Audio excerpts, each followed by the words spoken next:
beyond our thinking, beyond the obvious. And today I have my special guest. She's a licensed professional counselor, board certified behavior analyst, and of course, an author too, as well as a speaker with a passion for helping families to thrive. No other than Mace Beth Long. Hello, thank you so much for having Welcome, Miss Beth on Obstac Essay. And can you please introduce more by yourself that I missed? me. Yes. So I have been in the mental health profession for about 25 years. I started as a counselor, which is very focused on your thoughts and your feelings. And then after I became a foster parent, we had some challenging behaviors, and everyone in the mental health field kind of frustrated me because they kept wanting to talk about the why, and I needed to talk about what to do next. And so I went back to school to become a board certified behavior analyst. And the last 8 years, I've kind of been bringing those two worlds together to help children and families. Yes, and thank you so much for sharing your knowledge and wisdom to the world. Miss Beth. Thank you.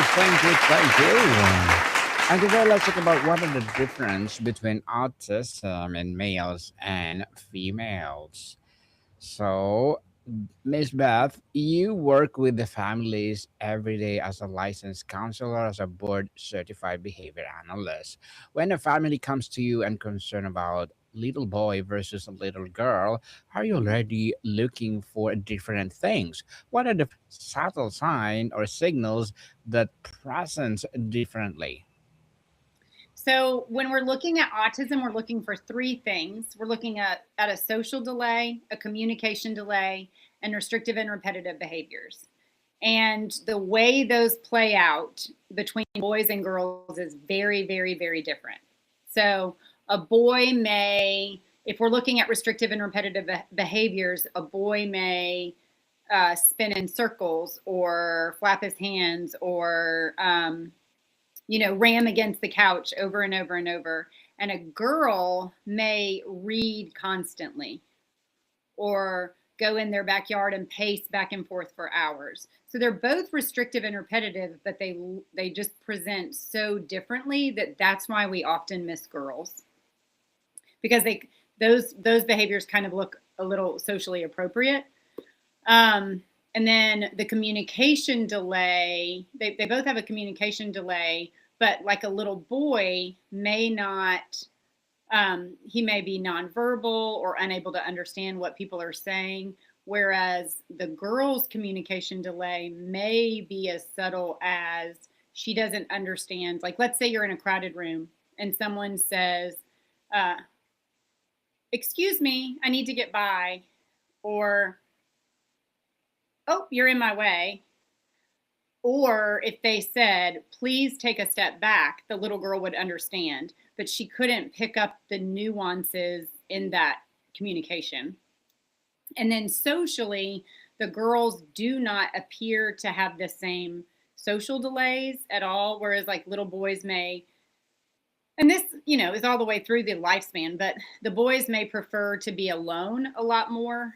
The girls, are okay, or they're okay with being around people, but they're having to, we call it masking, but they're hiding that they don't know exactly how to behave in front of those people. So it's not as obvious, but it's still there. Very well said, Miss Beth.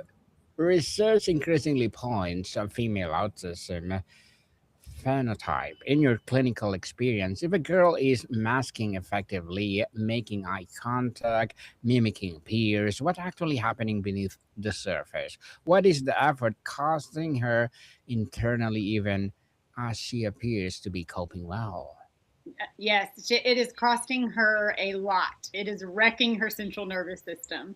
So she is, her brain never stops thinking, what do I need to do next? How do I need to respond?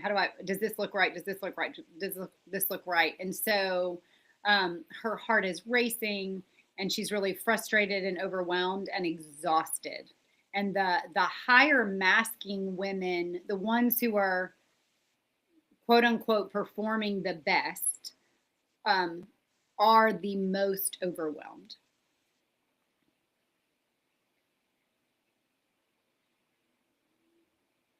Interesting, Miss Beth. The classic diagnostic criteria often highlight restricted interests, but a Mm-hmm. boy obsessed with train schedules and a girl obsessively cataloging every detail about a pop store or friendship dynamic can look very different. How Yeah. we train clinicians and parents to see the intensify of the interest, not just a subject matter, but a potential flag for autism in girls. Ooh, okay. So that's a pretty hot topic right now because there's a lot of debate in there, and there are a lot of clinicians who miss it a lot. So if you don't know exactly what you're looking for, you're just going to think it's anxiety. There are a lot of adult women who have been diagnosed with borderline personality disorder uh, when it's just autism. So people are missing it a lot unless they really know how to lean in and pay attention. There's a lot of questions they have to ask initially to the people who've known her whole life to get a better understanding of the whole story. And one of the most important questions we have to ask is, was there anything a little different before she was 3 years old? So did she tantrum a lot more? Was she extremely sensitive to people, to sounds, to sensory things? And a lot of times the difference before she was 3 was very, very, very subtle, but people know it was there. So um, I it's heartbreaking, but it still gets missed by a lot of clinicians. So, Miss Beth, you've spoken about importance of understanding the ever-changing studies and learning about autism. One of the most significant shifts is our understanding of masking in females.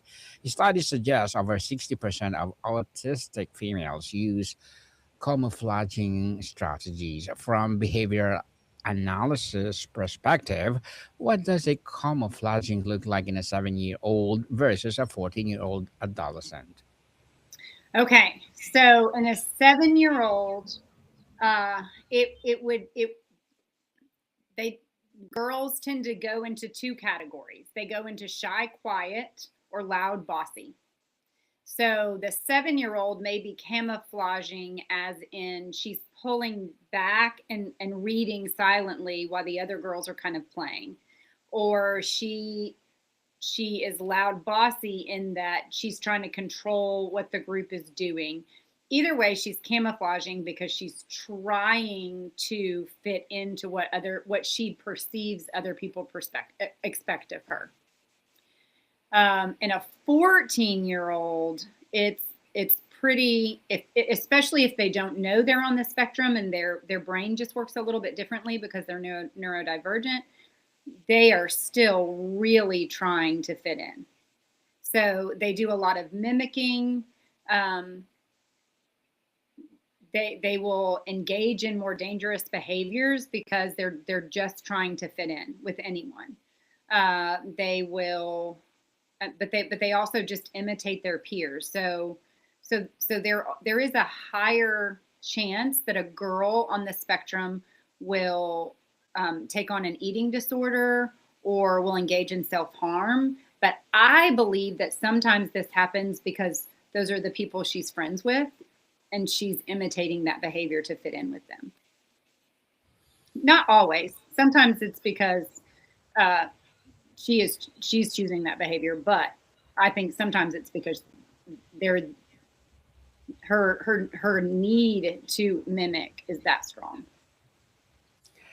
The latest research from 2024 and 2025 confirms that this intense masking often leads to later diagnosis in girls, sometimes 2 to 3 years later than boys. For the girl who has spent years unconsciously building this elaborate social facade, what happens when she finally runs out of social scripts?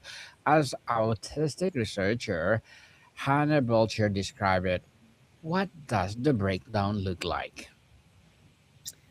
So, sadly, the breakdown often leads to hospitalization.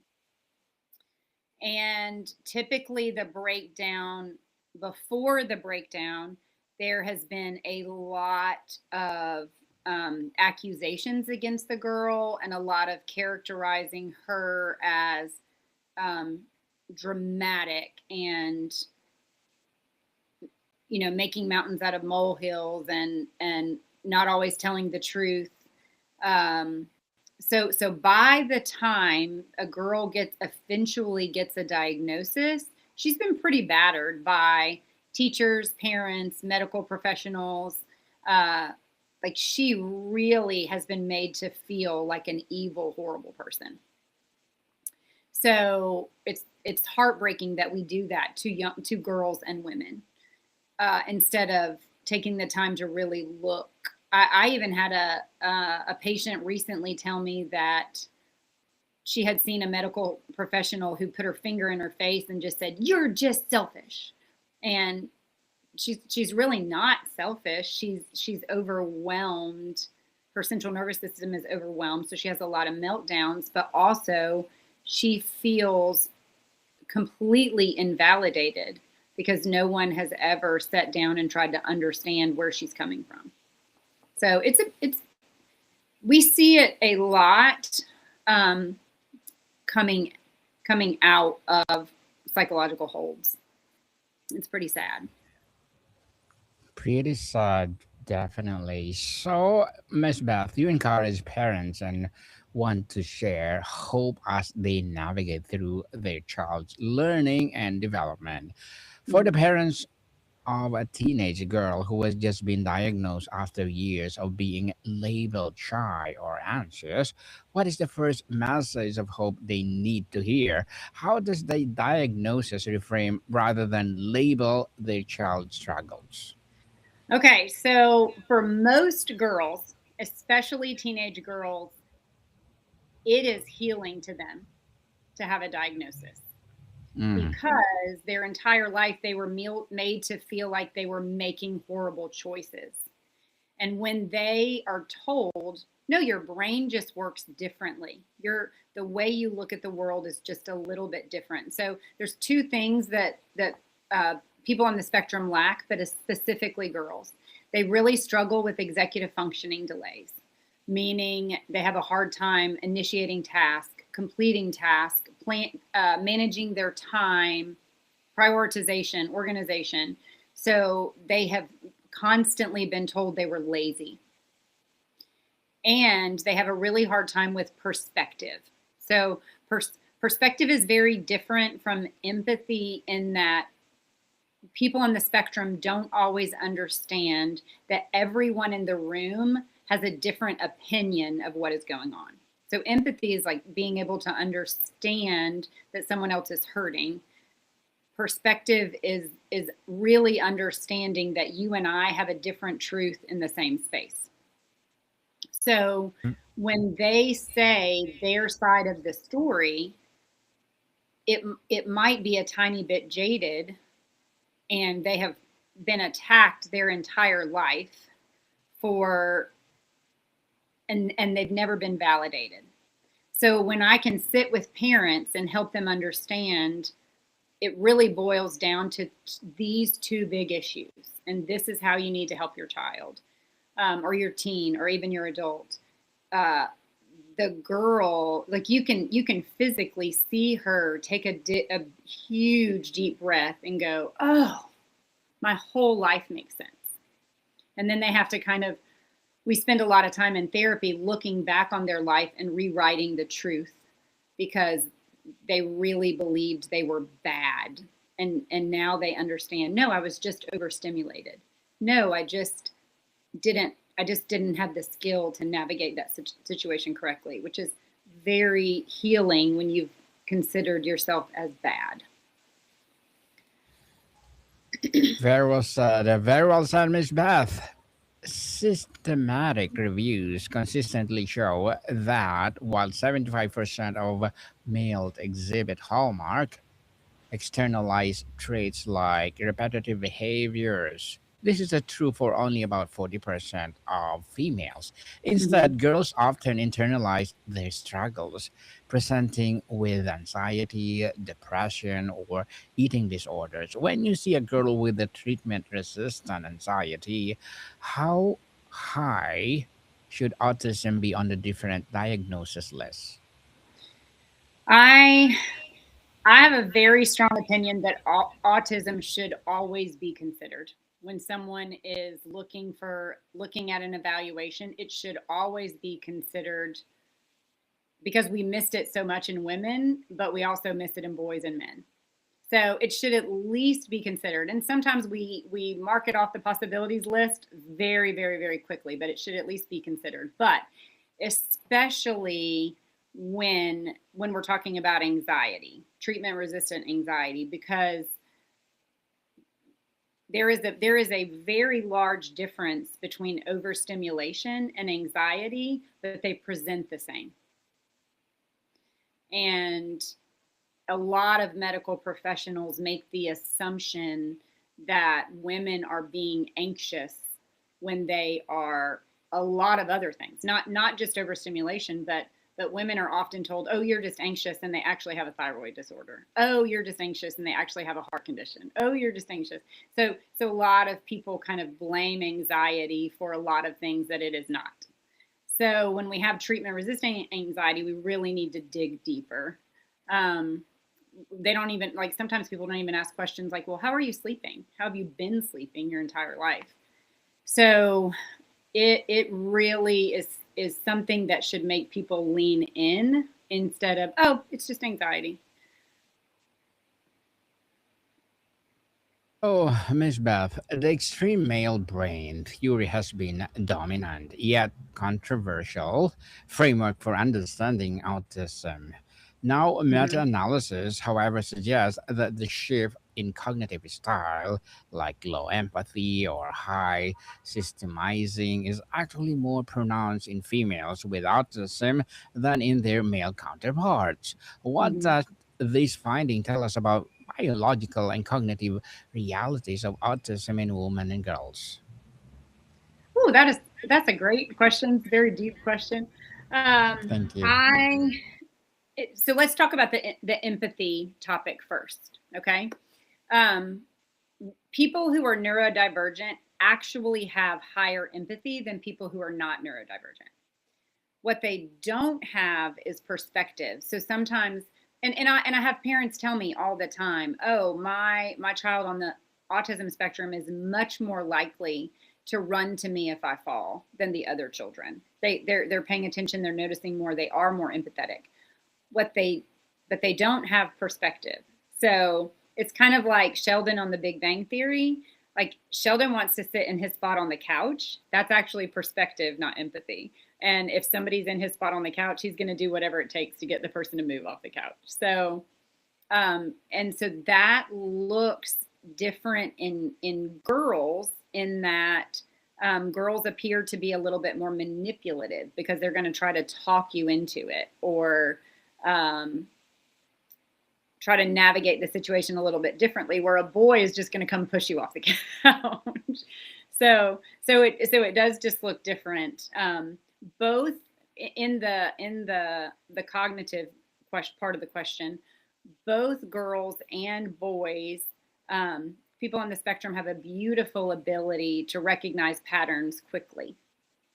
Um, but they're but girls tend to recognize, they recognize all types of patterns. Boys tend to recognize patterns in systems. Like, they make great engineers, and they understand the mechanics of things faster because they can see the system and the pattern of the system. Girls recognize social patterns. They recognize the way people interact and the cause and effect of how that happens much faster. And they also are very aware that it doesn't work out for them when they try it. So even though it is a thinking process, it becomes an emotional process for a girl because they're trying to play the game well and it's not working out for them, even though they feel like they're doing it just like every other girl at school. Beautifully articulated, Ms. Beth. As a mother and clinician, what is the single most important piece of wisdom you share with a mother who has just received an autism diagnosis for her daughter? What do you want that mother to know about her daughter's potential for connection, joy, and fulfilling life? Ooh, okay, a lot. There's so much I want to know. The first thing I try to help every parent understand is people on the spectrum can learn anything they want to learn in a way that those of us who are neurotypical can't. It's a beautiful gift of the spectrum. Where they struggle is what they don't want to learn. And there are just things in life that they have to learn that they don't want to learn. And there's a lot of blockades there. So they require significantly more repetition. So for a person on the spectrum to learn something they don't want to learn, it could take 2,000 repetitions. So we'll use the topic of personal hygiene. Okay. A lot of people on the spectrum struggle with personal hygiene, and their parents get so frustrated because they've had to say, go brush your teeth, go brush your teeth. And the kid's still 18 years old and he's still not going to brush his teeth on his own, or the girl's still not taking a shower. It Once we help them, and we have to lean in and help a lot. Once we help them get those repetitions and we get that skill into muscle memory, it's not a problem. But the work that it takes on the parent to get it into muscle memory is pretty hard, and on the child is pretty hard. So I try to help them understand, do not grow weary in helping your child do those repetitions. I promise they will pay off. I promise that work will pay off. Where people kind of fall short is they begin to pull back and go, well, I guess they don't want to learn that. No, they do want to learn it. It's just that hard. So, and they may not want to learn, but they have to learn. So that's the one thing I always try to really help parents understand is it just requires more repetitions, because a lot of people give up too soon and say, my child can't. They can. And we all just got to lean in and help them. So that's number one. Number two is really helping them understand the difference between overstimulation and a meltdown or a temper tantrum or whatever it is. Their central nervous system is overstimulated and they are jumping into fight, flight, or freeze or fawn really, really, really quickly. And that doesn't mean anything other than they are perceiving a threat when there is not one. So it's your job to come in and help them understand there's not a threat. But that's hard. That's hard when you're in the middle of Target and all you said was, no, you can't have that toy, but they're so sensitive to the nuances of a tone change or they're just going to perceive a threat faster, and they're overstimulated faster. So if you as a parent can understand that's where the emotional regulation root is, it helps them understand, no, they just need my support right now. I'm not over accommodating. I'm just supporting. So I always tell parents, I always use this example, even if I'm talking to a parent of an 18-year-old, I always use this example. If she wants a cookie, if it's a 2-year-old and she wants a cookie, you can pick her up, hold her, comfort her, and tell her, I'm so sorry you can't have that cookie. But what you have to understand is you cannot give her the cookie. But what parents want to do is get upset that she's sad. All emotions are welcome, all behaviors are not. So It's okay that you're sad about it, but I'm still not going to give you the cookie. And then the last thing is it's not a character flaw. Her brain just works differently. And if you step back and you appreciate the beauty of how the neurodivergent brain works, you really begin to see the intricate gifts of the neurodivergent brain, but and where they can look like rudeness or people who have autism are unbelievably gifted at setting strong boundaries. But when they set boundaries, it can look very rude. But it's actually healthier than the rest of us who are trying to people please. So there's a lot of beautiful stuff. And I just try to help parents understand if you lean into all the gifts and look and go grieve, go spend a little time grieving, but then step back and go, oh no, this is amazing. There are so many beautiful things. Definitely, there's a beauty the side of the coin, as they said. So before we wrap up our discussion for today, Miss Beth, I'm inviting you to please do listen to my other podcast, people. My other podcast, because my abstract essay is already in sixth season, abstract poetry in third season, and of course my book 101 review in sixth season too, a comedy 101 in fourth season, and my food 101 in sixth season as well, geography 101, love letters, movie 101 review, music 101 our fifth season, science 101, sex 101 fourth season, and my baby podcast, Motivation 101, Trivia 101, Spiritual Awakening 101, Entrepreneurship 101, Law 101, Mental Health 101, Coaching 101, and of course, Bible Verses 101. Please listen to them wherever you listen your podcast. So, Miss Beth, finally, you encourage parents and share hope as they navigate their child's development. If you could look 10 years in the future and see the world where the system truly serves autistic girls and women, what is the biggest change? What would you hope to see? The biggest thing that I would hope to see is that everyone stops focusing on the emotional dysregulation. That's the biggest thing that I would hope to see. Learn to give those girls a moment to go work out their emotional dysregulation, and then come back and give us all the wisdom that they have worked through in those times. Yes, give it the chance, people. Give the chance and explore and experiment.